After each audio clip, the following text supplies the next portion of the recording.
કરજણ ટોલનાકા પાસે બંધ બોડીના ટેમ્પોમાંથી 35 લાખનો વિદેશી દારૂનો જથ્થો ઝડપાયો હતો। ગાંધીના ગુજરાતમાં દારૂબંધી છે, પણ નીતિ નિયમો ઘડતા નેતાઓ સરકારી અધિકારીઓની ઢીલી કામગીરીના કારણે સામાજિક દૂષણ દારૂ પર અંકુશ નિયંત્રણ આવતું નથી। પૈસાના જોરે બધા નિયમો કાગળ ઉપર જ સ્થિર થઈ જતા હોય છે। દારૂના દુખણમાં કેટલાય ઘરો તૂટે, બાળકોના માનસ પર વિપરીત પરિણામો આવે, પણ સંબંધિત તંત્ર આ મામલે ધૃતરાષ્ટ્રની ભૂમિકામાં હોય છે।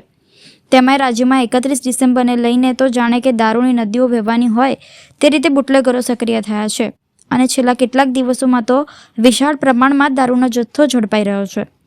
તેવો જ એક બનાવ સામે આવ્યો છે। સુરતથી ભરૂચ થઈ વડોદરા તરફ દારૂનો મોટો જથ્થો ભરેલો એક બંધ બોડીનો ટેમ્પો વડોદરા તરફ આવવાનો છે તેવી માહિતી જિલ્લા એલસીબીને મળતા કરજણ હાઈવે પર આવેલા ભરથાણા ટોલનાકા ઉપર રાત્રે વોચ ગોઠવી હતી।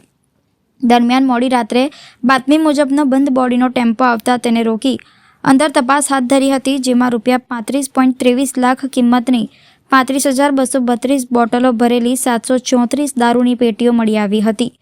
પોલીસે કર્ણાટકના હુબલી તાલુકામાં છાનીપીઠ રોડ પર આંબેડકર નગરમાં રહેતા મોહમ્મદ રફીક કાસિમ દુલાર યારગીટીની દારૂનો જથ્થો, ટેમ્પો અને એક મોબાઈલ સહિત કુલ ₹45.33 લાખના મુદ્દામાલ સાથે ધરપકડ કરી હતી।